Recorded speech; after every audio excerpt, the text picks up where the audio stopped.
오늘부터 듣게 될 마태복음 5장과 6장과 7장은 예수님의 산상수훈 혹은 산상설교로 유명한 장입니다.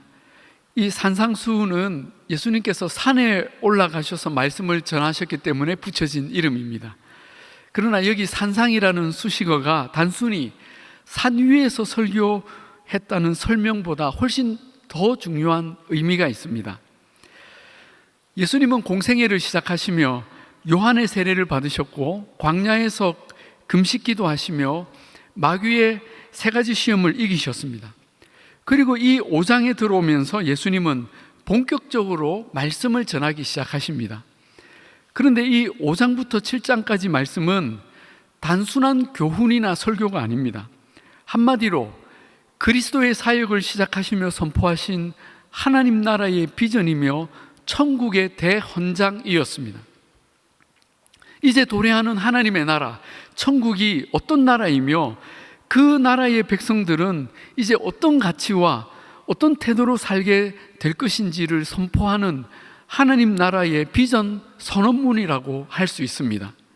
그래서 이 산상수훈은 구약의 모세가 선포한 율법과 대조를 이룹니다. 모세의 율법은 구약시대 그 하나님의 백성들이 어떤 삶을 살아야 할지를 가르친 하나님의 언약이었습니다. 같은 맥락으로 예수님의 산상수훈 또한 하나님 나라 백성의 삶이 어떠해야 함을 선포하고 있습니다. 그런데 우리가 주목할 것은 구약의 율법은 모세가 시내산에 올라가서 40일간 기도하며 하나님께 받아 전한 것입니다. 그런데 신약의 산상수훈도 예수님께서 광야에서 40일간 기도하신 후에 산에 올라가셔서 선포하셨다는 것입니다. 여기 구약과 신약의 두 산이 등장하죠.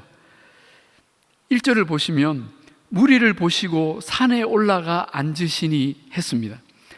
예수님은 이 무리를 보시자 의도적으로 산에 올라가셨고 그곳에 따라온 무리들에게 말씀을 선포하셨습니다. 그러므로 주님이 어쩌다가 산에 올라가셔서 설교해서 산상수훈이 된 것이 아닙니다. 이것은 구약의 율법과 대조되는, 아니 그 율법을 완성하는 새로운 하나님 나라의 계명, 천국의 대헌장을 선포하신다는 것을 가시적으로 보여주는 의미가 있습니다. 그러니 이 산상수훈이 얼마나 중요합니까? 그리고 그 천국 대헌장의 첫 번째 메시지는 바로 팔복이었습니다.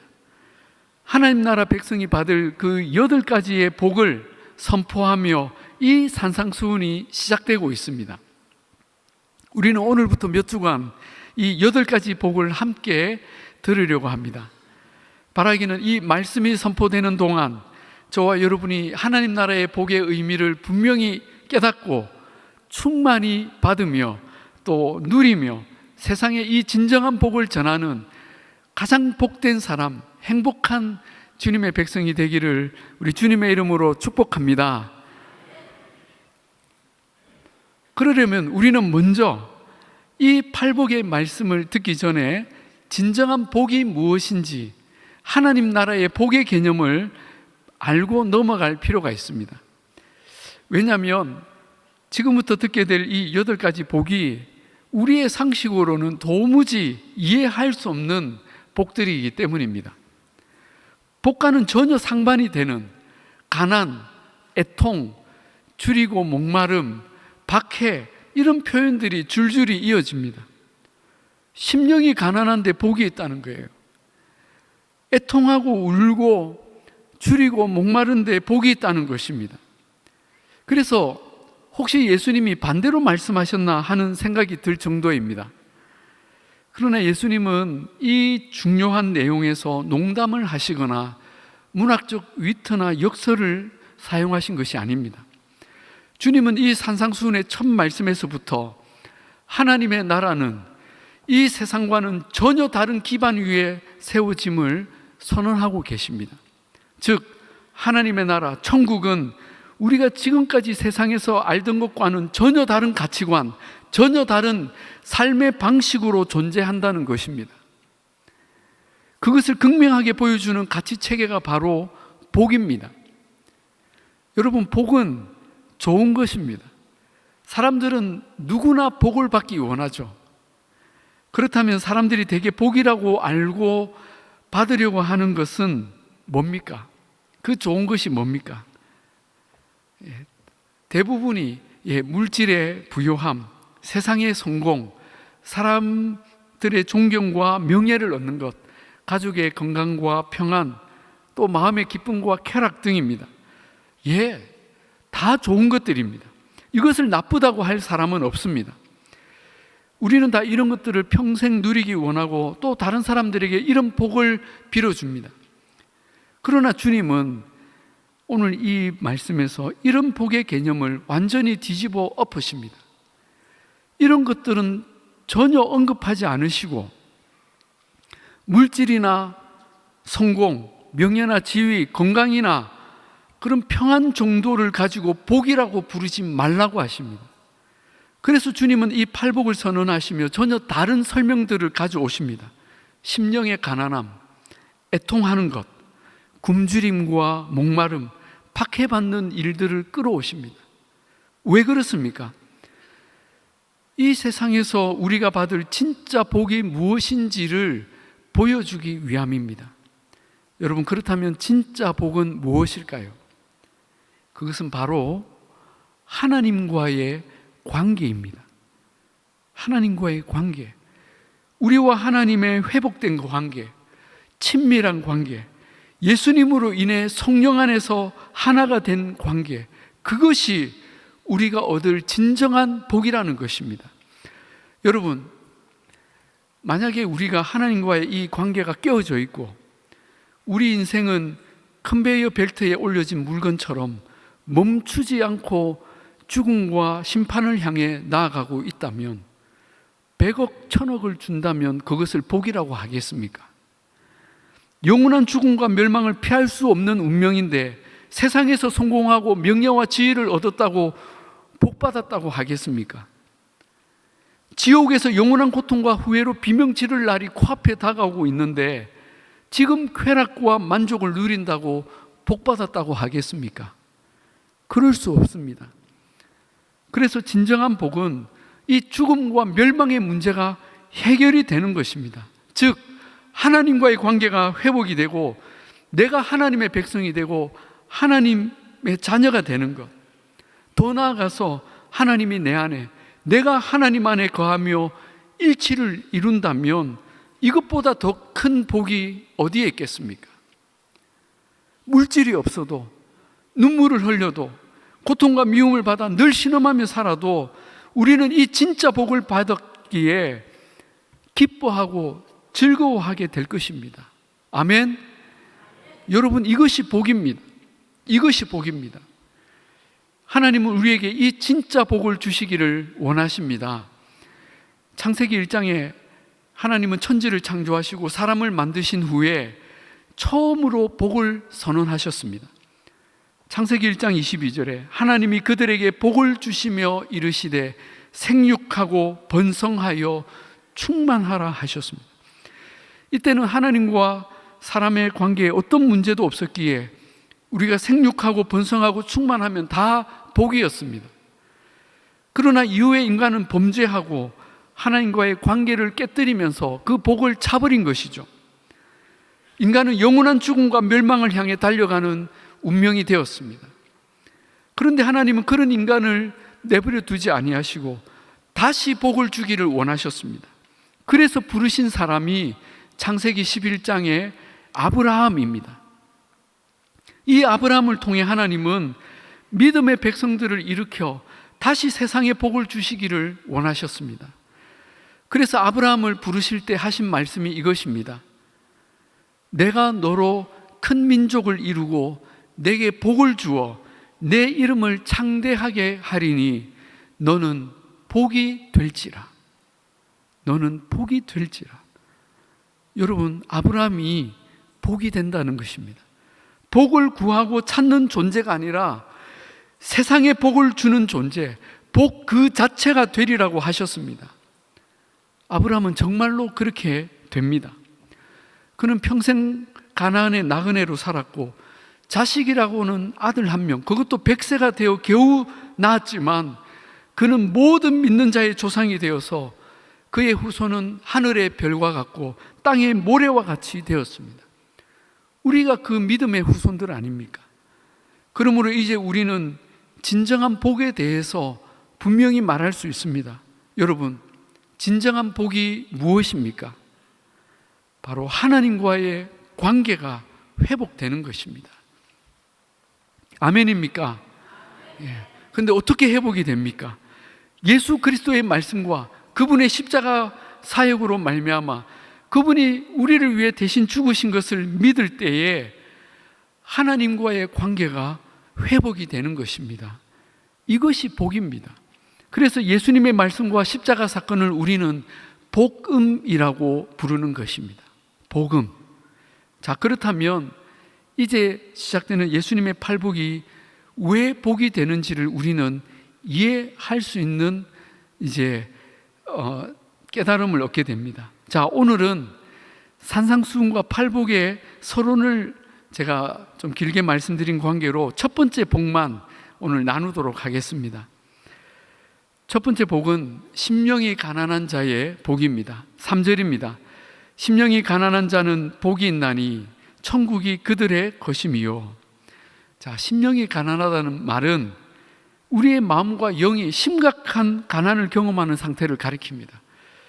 이 본문의 가난을 헬라어로는 푸토코스 이렇게 부르는데, 이것은 그냥 좀 못 산다, 좀 가진 게 없다라는 정도가 아니라 완전히 파산난 상태를 가리킵니다. 총체적 파산이에요. 물질적 파산만 아니라 사회적으로도, 내면적으로도, 법적으로도 완전히 망했을 때에 이 푸토코이, 이 파산이라는 단어, 이 심령이 가난하다는 단어를 씁니다. 그런데 주님은 우리의 심령이 이렇게 총체적 파산을 당했다고 하십니다. 어떤 이유로? 더 이상의 희망도 가능성도 없을 만큼 나는 완전히 망했다고 하는 최악의 절망을 가리키는 것입니다. 여러분, 혹시 인생에서 이런 심령의 파산, 심령의 가난을 경험해 보신 적이 있으십니까? 사실 알고 보면 우리는 누구나 인생에서 이런 가난을 경험합니다.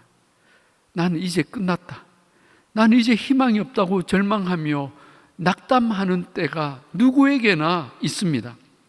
성경에는 이런 심령의 가난을 경험한 사람들의 이야기가 수없이 소개되고 있습니다. 그 중에 가장 대표적인 이야기가 예수님의 비유에 나오는 방탕한 둘째 아들, 소위 탕자의 이야기입니다. 그는 아버지를 떠날 때 대단한 자신감과 기대와 꿈으로 부풀어 있었습니다. 왜냐하면 자기가 받은 재산이 너무너무 많아 보였기 때문입니다. 그러나 그는 불과 몇 년 가지 않아서 모든 것을 탕진하고 잃어버리고 완전히 망한 상태에 빠지고 맙니다. 마치 하나님을 떠난 인간이 자신의 자원과 능력과 지혜를 무한한 것으로 여기고 행복할 것이라고 확신하지만 끝내 그 모든 것들의 한계를 경험하고 바닥을 보면서 깊은 절망에 빠지는 것과 같습니다. 여러분, 우리는 누구나 인생의 한 기로에서 이 탕자가 경험한 것 같은 총체적 가난, 10년까지 파산되는 절망을 경험합니다. 사업이나 투자의 실패, 경제적 사고 등으로 물질의 파산을 경험합니다. 이럴 때 우리는 인생의 깊은 수렁에 빠지게 되죠. 또한 심각한 질병이나 갑작스러운 사고 등으로 건강의 파산을 경험하기도 합니다. 다시 일어설 수 있을까? 이러다가 내가 죽는구나 하는 깊은 절망에 빠지죠. 우리는 또 능력의 파산을 경험하기도 합니다. 시험에 계속 떨어지거나 승진이 안 되거나 실적을 올리지 못할 때 우리는 내가 이것밖에 안 되는구나, 나는 정말로 별 볼 일 없는 인간이구나 하는 낙심을 경험합니다. 때로는 관계의 파산을 경험하죠. 사람들에게 오해를 받고 미움을 받고 심지어 버림을 받을 때가 있습니다. 내 주변의 사람들이 다 나를 피하고 나를 손가락질하고 공격하는 것 같은 느낌을 받을 때에 우리는 숨조차 쉬지 못하는 그런 공황과 소외와 두려움을 느낍니다. 그리고 우리가 경험하는 것 중에 가장 절망적인 파산은 바로 자기의의 파산입니다. 그래도 내가 좀 괜찮은 사람인 줄로 알았는데 알고 봤더니 나는 하나님 앞에 어떤 선도, 어떤 의도 꺼낼 수 없는 완전한 죄인이구나. 나는 멸망받아 마땅한 죄인 중에 죄인이구나를 깨닫고 절망하는 때가 우리의 최악의 파산의 순간입니다. 선지자 이사야는 자신이 그 어두운 시대 가운데 그래도 괜찮은 선지자인 줄 알았어요. 그런데 우시야 왕이 죽던 해에 그가 성전에서 하나님의 그 보좌를 보고 그 영광을 자기 눈으로 보면서 자기가 너무나 큰 죄인임을 깨닫습니다. 입술로 수없이 범죄한 죄인임을 깨닫고 화로다 나여 망하게 되었도다 절규합니다. 베드로는 만선의 기적을 보며 지금 내 앞에 있는 분이 바로 하나님이시구나를 깨닫고는 예수님 앞에 엎드려서 주여 나를 떠나소서 나는 죄인으로소이다 하며 절망했습니다. 여러분, 우리가 이런 근원적인 절망 속에 우리는 심령이 가난하게 되는 상태를 경험하죠. 그리고 이때 비로소 우리는 하나님을 찾습니다. 탕자는 이 모든 파산을 총체적으로 경험하고서야 끝내 아버지께로 돌아옵니다. 그것밖에는 길이 없었기 때문입니다. 결국 그의 가난한 심령이 아버지와의 관계를 회복하게 만드는 통로가 된 것입니다. 탕자는 그 가난, 그 파산 때문에 아버지의 집으로 돌아오는 복을 받은 것입니다. 어떤 복입니까? 아버지의 관계를 회복하고 아버지의 아들이 되어서 그 아버지의 집에 영원히 살게 된 것입니다. 본문에 심령이 가난한 자는 복이 있나니 천국이 그들의 것이며 했습니다. 우리가 심령의 가난함으로 인해 하나님께로 돌아간다면 하나님은 우리를 자녀로 받아주시고 천국을, 하나님의 나라를 우리에게 주십니다. 할렐루야. 그리고 이 복은 우리가 처음 하나님께로 돌아갈 때만 주어지는 것이 아닙니다. 우리가 믿음의 길을 가는 동안 이런 심령의 파산과 가난을 얼마나 많이 경험합니까? 그때마다 우리는 하나님을 간절히 찾게 되고 그때마다 우리는 하나님의 은혜를 새롭게 경험하는 복을 받습니다. 저는 솔직히 매주일 이런 심령의 가난을 경험합니다. 이제 토요일 저녁이 되면 이제 큰일 났구나. 내일 설교 어떻게 하지? 일주일 내도록 말씀을 묵상하고 연구하고 준비했는데도 말씀에 어떤 실마리가 안 잡히는 거예요. 심지어 어떤 때는 주일 새벽까지 화로다 나여 망하게 되었도다. 이제 주일 낮이 밝아오는데 어떻게 하지 하고 정말 절망할 때가 있습니다. 그런데 그럴 때 하나님은 꼭 그 절박한 시간을 남겨두고 하나님께서 또 놀라운 은혜를 주시죠. 반대로 제가 이번 주는 왜 이리 설교 준비가 잘 되지? 금요일 날 끝나는 때가 있어요. 우리 아내가 여보 설교 준비 안 해? 이렇게 물어보면 다 했어. 마음에 부요함이 있습니다. 심령의 부요함이 있습니다. 근데 주일날 어김없이 아무런 은혜가 없는 것을 보면 그게 참 희한하더라고요. 여러분, 이건 저의 독특한 경우이지만 우리가 늘 살아가면서 이렇게 절박한 마음으로 하나님을 찾을 때에 그때가 하나님의 복을 경험하는 때인 줄로 믿으시기 바랍니다. 복은 우리가 가진 것으로 힘껏 일구고 만들어내는 것이 아니라 무한히 자비하신 하나님의 용납과 은혜로 말미암아 그저 주어지는 것입니다. 탕자는 이 사실을 깨달았기에 아버지의 집에 돌아온 것이 온전한 복이 되었습니다. 그러나 탕자의 형은 아버지 집에 이미 살고 있었지만 이 복을 알지 못했습니다. 그는 심령의 가난을 경험해보지 못한 채 아버지의 재산만 기대한 불행한 아들이었습니다.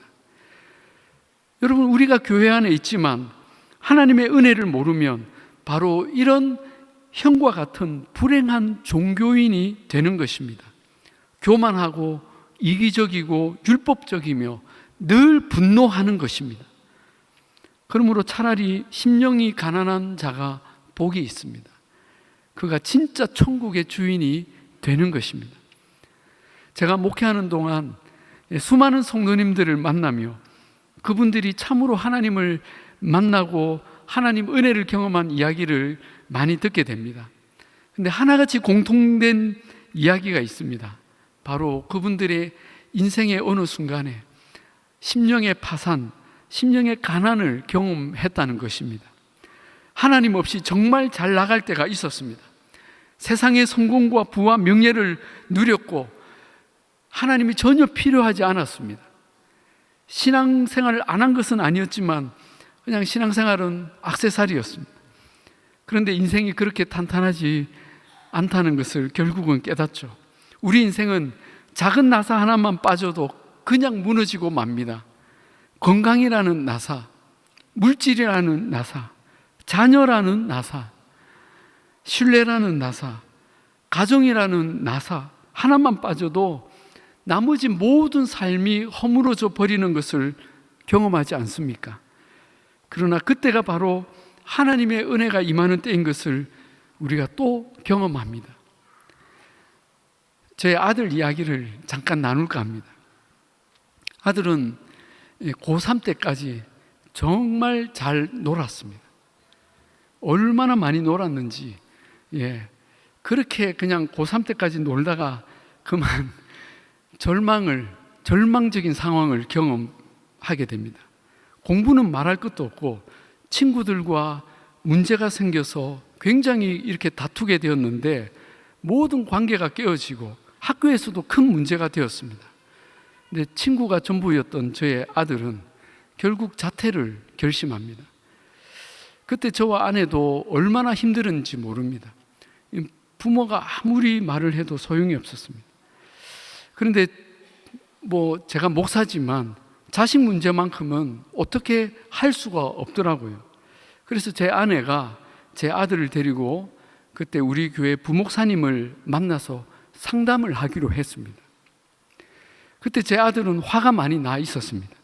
나중에 고백하는데 누구보다도 하나님에게 화가 나 있었다고 했습니다. 하나님이 좋은 분이시라면 왜 나를 이렇게 고통과 불행 가운데 내버려 두시나? 나는 왜 목사 아들이면서 이렇게 불행한 삶을 사나? 그렇게 분노했다는 것입니다. 그래서 자신은 절대 하나님께 잘못했다고 무릎 꿇지 않겠다는 각오를 했다는 것입니다. 나중에 그날 부목사님을 만나면 분명히 내가 잘못한 것을 얘기할 텐데 나는 절대 잘못했다고 말하지 않겠다고 작정을 했다는 거예요. 그런데 제 아들이 이제 부목사님과 면담을 위해 교회에 왔다가 그 엄마와 부목사님이 먼저 얘기를 하는 동안 한 30분 혼자서 본당의 2층에 올라가 있었다고 합니다. 그때 마침 1층에는 한 선교단체가 찬양을 연습하고 있었대요. 찬양팀이 찬양을 연습하는데 그때 그 찬양팀 연습하는 것을 그냥 물끄러미 쳐다보다가 그들이 너무 열정적으로 하나님을 찬양하니까 그냥 푸념하듯이 이런 생각, 이런 기도가 나오기 시작했습니다.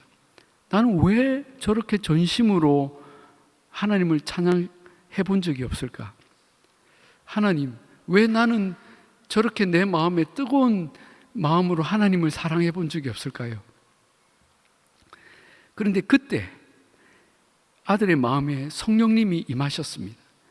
아들은 하나님의 임재를 느끼는 순간 그 2층 예배실 바닥에 그대로 꼬꾸라지며 엎드렸습니다. 그리고 하나님께 울부짖으며 눈물이 터져 나오기 시작했습니다. 그때 첫 마디가 하나님 살려주십시오. 저 좀 살려주세요. 제가 잘못했습니다. 저를 용서해 주십시오. 하나님 저 좀 살려주세요. 그렇게 울음이 터져 나오더라는 것입니다. 한참을 그렇게 우는데 그날 하나님께서 제 아들의 마음을 만지셨고 그의 인생을 그 순간부터 새롭게 바꾸기 시작하셨습니다. 아들은 그날 부목사님과 상담하면서 이제 자퇴를 하고 그 후에 예수전도단 DTS를 가기로 했습니다. 그런데 그곳에 가서 정말 하나님을 인격적으로 만난 것입니다. 그리고 자기 인생의 비전을 발견했는데 선교사로 자기 인생을 드리기로 결심을 합니다. 그리고 지금까지 정말 하나님 은혜 안에서 이렇게 살아오고 있습니다. 그때 저희 가정도 하나님의 치유와 회복을 경험하며 저희 딸도 또 아내와 저도 완전히 새롭게 하나님을 다시 만나게 되었습니다. 제 아들은 심령의 파산 가운데 하나님을 만났고 천국을 얻은 것이죠. 본인이 이 간증을 여러 사람들에게 했고, 오늘 설교 전에 제 아들에게 미리 양해를 구했습니다. 요거 이야기해도 되냐? 해도 된다고 허락을 받았습니다. 여러분, 이것이 비단 제 아들만의 이야기겠습니까? 저와 여러분의 이야기고 모든 하나님 나라 백성들의 이야기가 아닙니까? 여러분 중에 혹시 지금 인생의 파산을 만난 분이 계십니까? 그 파산 중에 말할 수 없는 절망으로 고통하고 계신 분이 계십니까? 그렇다면 여러분, 하나님께로 나아가시고 하나님이 주시는 놀라운 복을 기대하시기를 바랍니다. 심령의 가난은 복이 아니지만 하나님의 복을 받는 통로가 되고 그 가난과는 비교할 수 없는 천국의 복을 누리게 될 줄로 믿습니다. 바라기는 저와 여러분이 늘 가난한 심령으로 간절히 하나님의 은혜를 구하고 천국을 누리시는 진정한 복의 사람들이 다 되시기를 우리 주님의 이름으로 축복합니다. 아멘. 우리 이 시간에 함께 같이 찬양하겠습니다. 우리 다 같이 일어나셔서 우리 심령이 가난한 자는 오늘 말씀을 생각하시며 함께 같이 부르시겠습니다.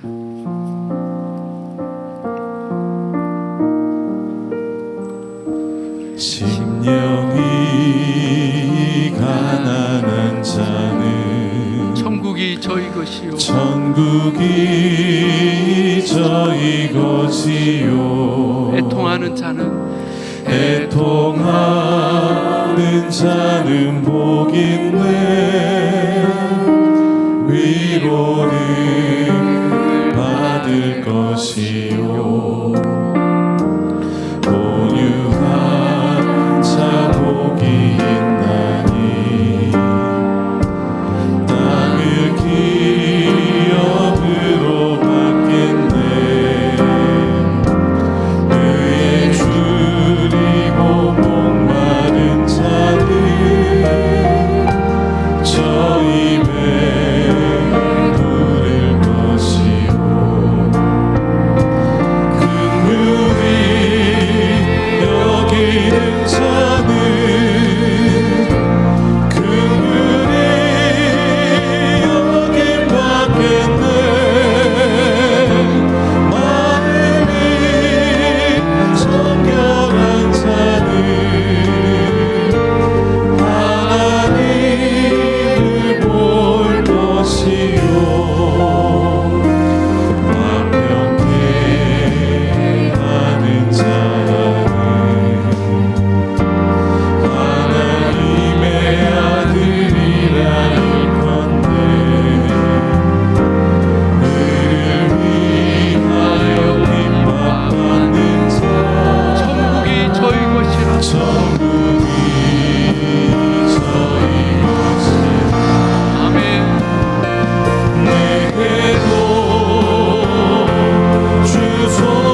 아멘. 우리 이 시간